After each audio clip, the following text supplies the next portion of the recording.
Black Ninetales Summoning.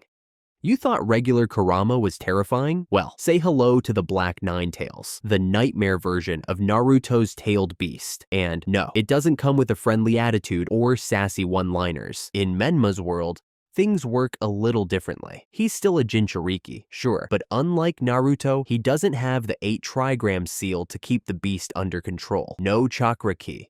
No complicated father-son unlocking moment. Just pure, raw hatred, wide open. And that's exactly what lets him summon the Black Ninetales, like a giant monster pet with anger issues. Now, this isn't like when Naruto merges with Kurama and becomes that glowing golden badass. Menma doesn't merge, he summons. That's right, the Black Ninetales is treated like an external summon. It roars, it crushes, it levels mountains, and somehow it takes commands from a kid who probably never had to say please in his life. The connection between them? Hatred. Menma's hatred feeds the beast, and the beast's power feeds Menma. It's a toxic relationship, but it works, especially with Tobi whispering evil sweet nothings into Menma's ear. When this thing shows up on the battlefield, the mood changes instantly. Picture it. Huge paws crashing down, a tail swipe knocking down half a forest, and chakra blasts that look like someone combined a bijudama with a black hole. In the final fight, this thing goes head to head with Naruto's Kurama, and it's not just for show. It's a full-on kaiju clash. Screaming, roaring,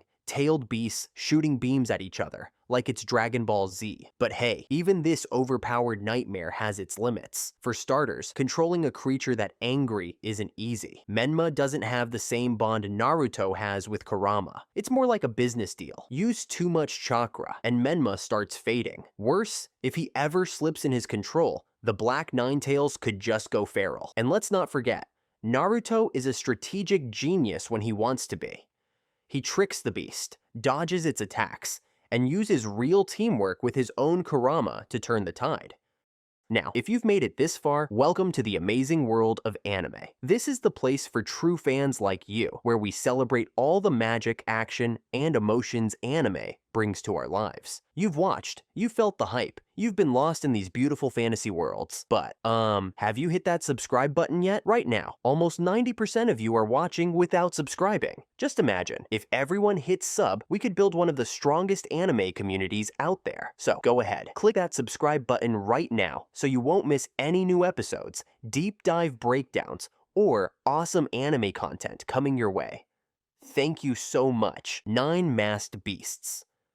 Just when you thought Menma couldn't get any edgier, he goes full mad scientist and creates the 9 Masked Beasts, chakra monsters made from pure hate and nightmares. If Naruto had shadow clones, Menma went, cool, but what if each clone could solo a Kage? These creatures aren't just oversized puppets. Each one is a fully autonomous beast, controlled remotely through a unique mask. Think of it like Pain's 6 Paths, but instead of Rinnegan zombies, we've got demonic beasts dripping with Black Ninetales chakra. They fight independently, they hit hard, and they are annoyingly hard to kill. Mechanically, they're chakra constructs. Menma channels the Black Ninetales energy into these living weapons, giving them both durability and insane destructive power. You've got 9 of them, each one designed to overwhelm, confuse, and crush whatever stands in their way. And yes, they can act at the same time, like an evil, monstrous version of the Akamichi expansion jutsu team formation. When Menma attacks Konoha, these beasts are the front line. They slam through defenses, knock down buildings, and even keep the likes of Tsunade on her toes. They make the village look like a training dummy. Later on, during the final battle, Menma combines all of them, yes, fuses them, into a ritual to bring out the Black Ninetales again. It's like Megazord chakra style. One second you're fighting 9 separate monsters, the next second, boom, tailed beast boss fight. These beasts are directly tied to Menma's chakra. The more he uses them, the more he drains himself. Also, each beast is controlled by a mask. You crack the mask, beast goes bye-bye. It's like beating a boss by smashing the controller. Spiraling ring. Ah yes, The Spiraling Ring, Menma's personal remix of the classic Rasengan, but with way more edge and no teamwork involved. While Naruto had to rely on shadow clones to form his Rasengan, Menma just shrugs and does it one-handed. You know, because teamwork is so last dimension. This jutsu is the clearest sign that Menma didn't just copy Naruto, he wanted to outdo him. He took the same Uzumaki foundation of chakra control, tossed out the positive vibes, and injected a heavy dose of darkness. The result? A dense orb of spinning chakra, wrapped in a dark aura that practically screams parental issues. That black glow? Likely tainted by the Black Ninetales itself. This thing radiates raw menace. What makes the spiraling ring stand out is how compact and lethal it is. It's not flashy like Rasen Shuriken, but it hits hard, like getting punched by a chakra-powered freight train. The moment it clashes with Naruto's Rasen Shuriken is unforgettable. Two swirling titans of chakra colliding in a thunderous explosion. It's the kind of scene that makes you pause the video and go, "Hold up, who is this guy?" But despite how cool it looks, the spiraling ring has its limits. Unlike Naruto's Rasengan variants, which can split mountains, carry elemental upgrades, or even turn into massive bombs, Menma's version is more of a one-trick beast. It's built for power, not creativity. It works best in close-range combat, when you just want to flatten someone with pure force. But if your opponent keeps their distance, or starts throwing jutsu from halfway across the battlefield, well, good luck with that. Also, let's be real, controlling that much dark chakra takes serious skill. If Menma's chakra flow falters for even a second, the spiraling ring could fizzle out, or worse, blow up in his face. Not ideal when you're in a fight with your brighter, happier twin from another world. Great spiraling ring. Alright, take everything we just said about the spiraling ring and multiply it by 100, drop it from the sky, and give it the power to erase a whole village. That's the Great Spiraling Ring, Menma's final word in the Dictionary of Destruction. This technique is the ultimate expression of Menma's dark potential. It's a massive, swirling orb of Black Ninetales chakra, floating above like a mini black hole. You don't want to be under this thing when it drops. Honestly, you don't even want to be near the continent when it drops. The setup is unforgettable. Menma, hovering in the night sky, silent and still, and then, boom! He unleashes the Great Spiraling Ring directly on Konoha. The impact is devastating.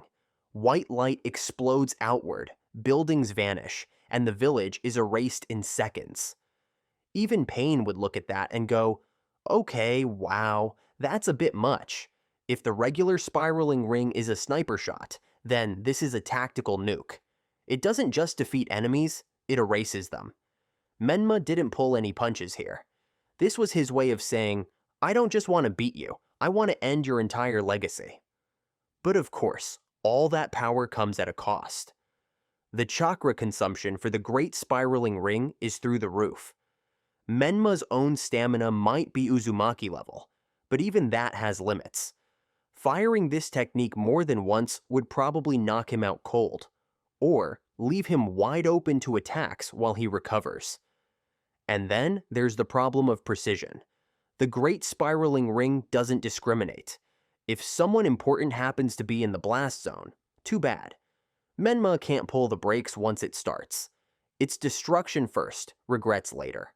Even so, this move delivers one of the most cinematic moments in the entire Road to Ninja movie. It mirrors Pain's iconic village wipeout, but replaces emotionless divine judgment with pure personal rage. Where Pain was cold and philosophical, Menma is fiery and spiteful. Dark Aura Repulsion. Okay, imagine you're Naruto. You've trained like crazy, mastered Sage Mode, and you're ready to throw a punch strong enough to KO a summon beast. You run up to Menma, and boom, your punch lands, and does absolutely nothing. That's when you realize, this guy's covered in some kind of dark aura. Not chakra armor like Raika Ge. Not defense seals like Minato. No, this is something different, something colder, something darker. This is Dark Aura Repulsion, and it might be one of the most low-key, terrifying techniques in Menma's arsenal. It's not flashy like a giant Biju bomb, it doesn't light up the sky, but it completely shuts down physical attacks. It's basically, you can punch me, but I just won't care. Mechanically, it works like an energy field. Menma channels chakra, probably from the Black Ninetales, into an invisible barrier that not only protects him, but boosts his own strength. Think of it like walking into a boss room and realizing the boss has both armor and a damage buff active. Yeah, not fun. The best part, or worst part depending on your perspective, is how casual he is with it. Naruto comes at him with a Sage Mode punch, which we've seen send giant rhinos into the sky.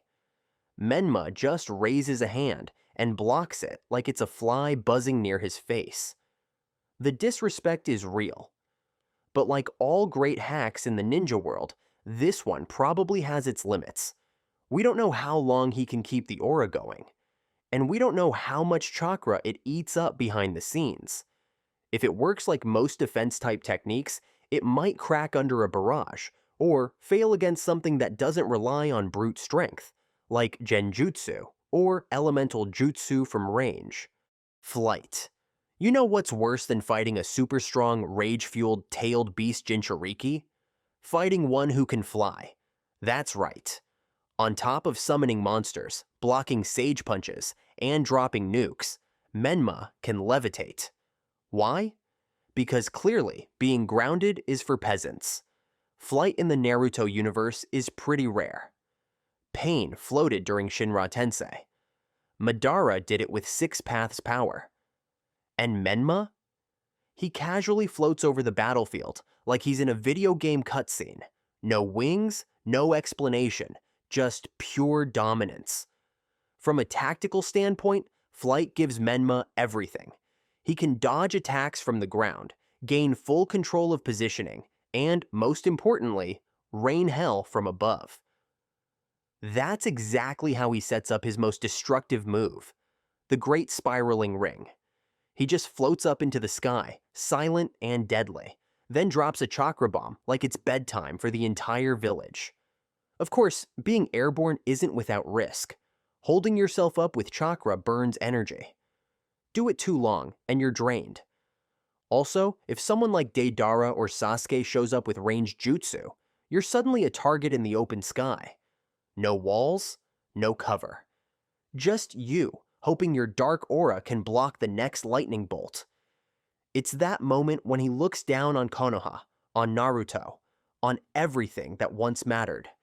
That visual of him floating high above the village, surrounded by darkness, preparing to destroy it all, it's chilling. Negative emotion sensing. If Naruto can feel your emotions with the warmth of 1,000 suns, then Menma's the guy who steps in and says, "I smell hate. Let's use it." This is negative emotion sensing, and yes, it's as creepy as it sounds. It's an eerie ability tied directly to Menma's connection with the Black Ninetales. And just like Naruto's version through Kurama, it lets him sense intense emotions, especially the juicy stuff, hatred, rage, fear. Basically, if you're emotionally unstable, Menma can track you like a shark sniffing blood in the water. Mechanically, it's simple, but deadly. Menma walks into battle already knowing who hates what, where the darkness lives, and how to poke it for fun. He doesn't just fight with fists, he fights with psychological warfare. You're angry? Great, he'll use it. You're afraid? Even better. In his showdown with Naruto, this becomes a major moment. He senses the lingering hatred inside Naruto's Kurama, a part of the beast Naruto had long tried to understand and accept. But Menma doesn't want peace. He uses that hatred as fuel. It's like he's staring into a mirror and saying, "Your beast still hates you. Mine fights with me." This gives Menma a serious edge. While Naruto is always trying to talk things out with people mid-fight, Menma skips the therapy and just weaponizes emotions immediately. It makes his decision-making sharp and cruel. He sees weakness not as something to heal, but something to exploit. He can only sense emotions, not read your mind. If you're emotionally calm, like Shikamaru or Itachi, there's not much for him to pick up on. And if you fake your feelings well, you might just fool him long enough to land a hit. He doesn't believe in empathy. He believes in control, and nothing gives you more control in battle than knowing exactly where your opponent's fear lives. Taijutsu Mastery. If you thought Menma was all about flashy chakra bombs and dark energy waves, surprise, the guy can throw hands too. And I mean serious hands. Menma's taijutsu is next level. It's not just brawling, it's clean, sharp, and efficient. The guy moves like a ninja who's been fighting since birth and training with monsters for fun. His combat style blends traditional taijutsu with chakra-enhanced reflexes, and honestly, it's terrifying how calm he is while doing it. One moment, Naruto's shadow clones are rushing him. The next, they're all wiped out like background characters in a filler episode. No wasted movement, no shouting. Just smooth counters and skull-cracking precision. It's like Rock Lee's discipline, but wrapped in evil. What makes this even more dangerous is Menma's strength boost from the Black Ninetales. His punches land like sledgehammers. One solid hit and you're out cold, maybe through a wall. Combined with his dark aura, he becomes nearly untouchable in close quarters.